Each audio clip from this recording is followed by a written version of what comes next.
Planet earth, धरती। यह नीला ग्रह जो अंतरिक्ष से एक चमकता हुआ नगीना लगता है, अनगिनत रहस्यों और अद्भुत जीवों का घर है, पुराने और नए दोनों तरह के जीवन का घर। यहाँ प्राचीन जंगलों से लेकर आधुनिक शहरों तक हर कोने में जीवन की विविधता देखने को मिलती है। बहुत कम जीव ऐसे हैं जो राइनोसेरोस और डायनासोर की तरह हमारी कल्पना को पकड़ पाते हैं। ये जीव अपने अद्वितीय आकार और विशेषताओं के कारण हमेशा से ही मानवता के लिए आकर्षण का केंद्र रहे हैं। राइनोसेरोस अपने विशाल आकार और ताकतवर सींग के साथ आज भी हमारी पृथ्वी पर घूमता है। ये एक जीवित दिग्गज है जो हमें प्राचीन काल की याद दिलाता है। डायनासोर हालांकि बहुत पहले विलुप्त हो गए थे, लेकिन उनके विशाल कंकाल और डरावनी प्रकृति आज भी हमें विस्मित करते हैं। उनके अवशेष हमें उस समय की कहानी सुनाते हैं जब वे पृथ्वी पर राज करते थे। राइनोसेरोस, जिसे अक्सर राइनो कहा जाता है, देखने लायक होता है। यह एक अद्वितीय प्राणी है जो अपने वातावरण में शांति से विचरण करता है। यह एक शक्तिशाली शाकाहारी है, खतरों से भरी दुनिया में एक कोमल विशालकाय। यह अपने पर्यावरण के साथ एक संतुलन बनाए रखता है जो इसे और भी अद्भुत बनाता है। दूसरी ओर डायनासोर कई रूपों में मौजूद थे। वे विभिन्न आकार और प्रकार के थे जो उन्हें और भी रोचक बनाता है। कुछ विशाल पौधे खाने वाले थे तो कुछ डरावने शिकारी। उनकी विविधता और अनुकूलन क्षमता ने उन्हें पृथ्वी के विभिन्न हिस्सों में फैलने में मदद की। हालांकि वे सभी समय के साथ खो गए हैं, उनके अवशेष हमें उनके जीवन और समय के बारे में महत्वपूर्ण जानकारी प्रदान करते हैं। ये अविश्वसनीय जीव हालांकि लाखों वर्षों से अलग हैं, एक समान सूत्र साझा करते हैं। वे हमारी जिज्ञासा जगाते हैं और हमारी कल्पना को प्रज्वलित करते हैं। उनके बारे में जानने से हमें अपने ग्रह के इतिहास को समझने में मदद मिलती है। ये शानदार जानवर क्या खाते थे? उनके आहार और जीवन शैली के अध्ययन से हमें उनके जीवन के बारे में और अधिक जानने का मौका मिलता है। वे अपने वातावरण के साथ कैसे बातचीत करते थे? उनके व्यवहार और अनुकूलन क्षमता का अध्ययन हमें उनके जीवन के रहस्यों को उजागर करने में मदद करता है। और उनका अस्तित्व हमें पृथ्वी पर जीवन के इतिहास के बारे में क्या सिखा सकता है? उनके अवशेष और जीवाश्म हमें हमारे ग्रह के विकास और परिवर्तन की कहानी बताते हैं, जो हमें भविष्य के लिए तैयार होने में मदद कर सकते हैं। राइनो को उनके विशाल शरीर और बड़े सींगों से आसानी से पहचाना जा सकता है। वे शाकाहारी हैं, यानी वे पौधे खाते हैं। राइनो की 5 प्रजातियां आज भी मौजूद हैं। 2 प्रजातियां अफ्रीका में रहती हैं और 3 एशिया में रहती हैं। राइनो विभिन्न प्रकार के आवासों के अनुकूल होते हैं। कुछ घास के मैदानों में रहते हैं जबकि अन्य जंगलों में रहते हैं। वे शक्तिशाली जानवर हैं, लेकिन वे बहुत कोमल भी हैं। राइनो अपने पारिस्थितिक तंत्र के महत्वपूर्ण सदस्य हैं। डायनासोर ने लाखों वर्षों तक पृथ्वी पर राज किया। वे सरीसृपों का एक विविध समूह थे जो कई आकार और आकार में आते थे। कुछ डायनासोर मुर्गियों की तरह छोटे थे, अन्य आज जीवित किसी भी जानवर से बड़े थे। कुछ डायनासोर पौधे खाते थे जबकि अन्य मांस खाते थे। वे रेगिस्तान से लेकर जंगलों तक पूरी दुनिया में रहते थे। डायनासोर लाखों साल पहले मर गए थे, लेकिन उनके जीवाश्म आज भी हमें आकर्षित करते हैं। पहली नजर में राइनो और डायनासोर अलग अलग दुनिया के लग सकते हैं। एक वर्तमान का जीव है जबकि दूसरा प्राचीन काल का। एक स्तनधारी है, दूसरा सरीसृप। राइनो आज भी हमारे साथ है जबकि डायनासोर केवल जीवाश्मों में बचे हैं। एक घास पर शांति से चरता है जबकि दूसरे को अक्सर एक क्रूर शिकारी के रूप में दर्शाया जाता है।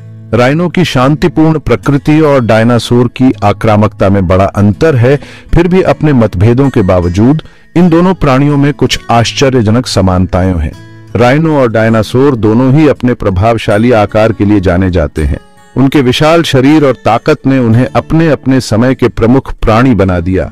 दोनों में अद्वितीय शारीरिक विशेषताएं हैं जो उन्हें अलग करती हैं। राइनो के विशाल सींग और मोटी खाल उन्हें विशेष बनाते हैं।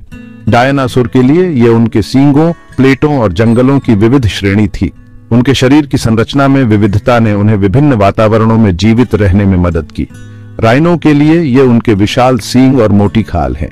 ये विशेषताएं उन्हें शिकारियों से बचाती हैं और उनके अस्तित्व में महत्वपूर्ण भूमिका निभाती हैं। हालांकि उनके मतभेद उतने ही चौंकाने वाले हैं।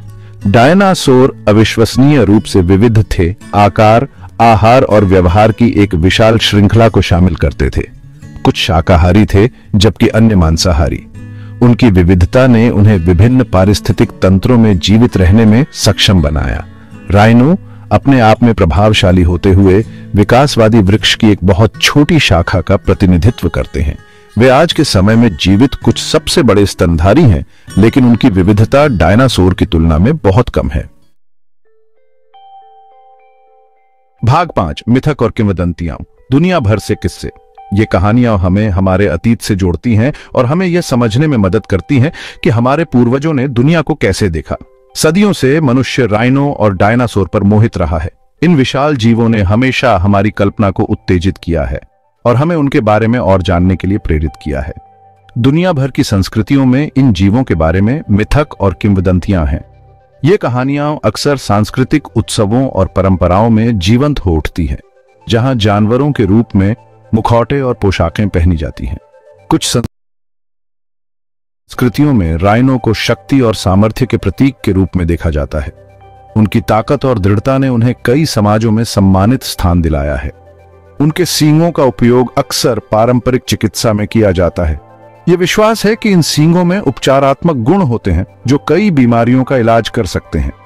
डायनासोर, हालांकि मनुष्य के पृथ्वी पर चलने से बहुत पहले विलुप्त हो गए थे, लोक कथाओं और पौराणिक कथाओं में प्रमुखता से शामिल हैं। उनकी विशालता और रहस्यमयता ने उन्हें कहानियों का एक अभिन्न हिस्सा बना दिया है।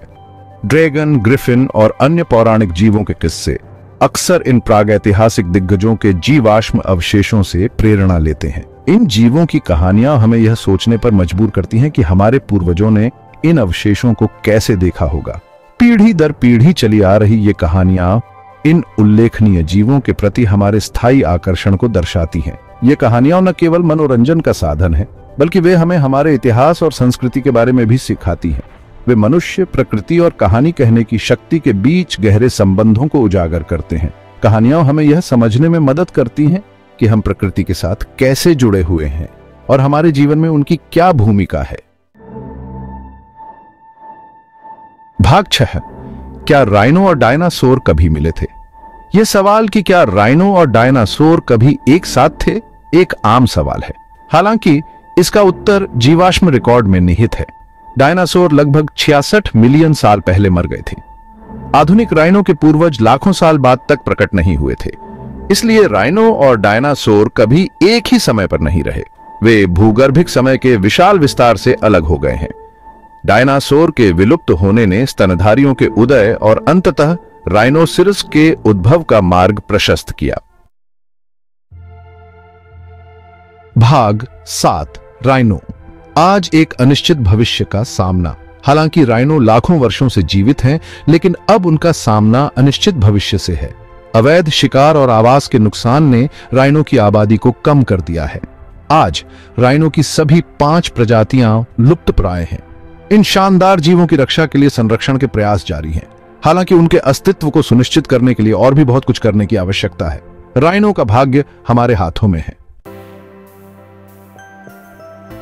भाग 8, अतीत से सीखना, वर्तमान की रक्षा करना। राइनो और डायनासोर की कहानियां बहुमूल्य सबक देती हैं। वे हमें पृथ्वी पर जीवन की अविश्वसनीय विविधता की याद दिलाते हैं, अतीत और वर्तमान दोनों। वे संरक्षण के महत्व और लुप्तप्राय प्रजातियों की रक्षा की आवश्यकता पर भी प्रकाश डालते हैं। अतीत से सीखकर हम भविष्य के लिए बेहतर निर्णय ले सकते हैं। हम आने वाली पीढ़ियों के लिए प्राकृतिक दुनिया और उसके सभी निवासियों की रक्षा करने का प्रयास कर सकते हैं। भाग 9, चिरस्थायी रहस्य। राइनोसेरोस और डायनासोर, 2 प्रतिष्ठित जीव, समय से अलग लेकिन हमारे स्थायी आकर्षण से एकजुट। उनकी कहानियां हमें मोहित करती रहती हैं, विस्मय और आश्चर्य को प्रेरित करती हैं।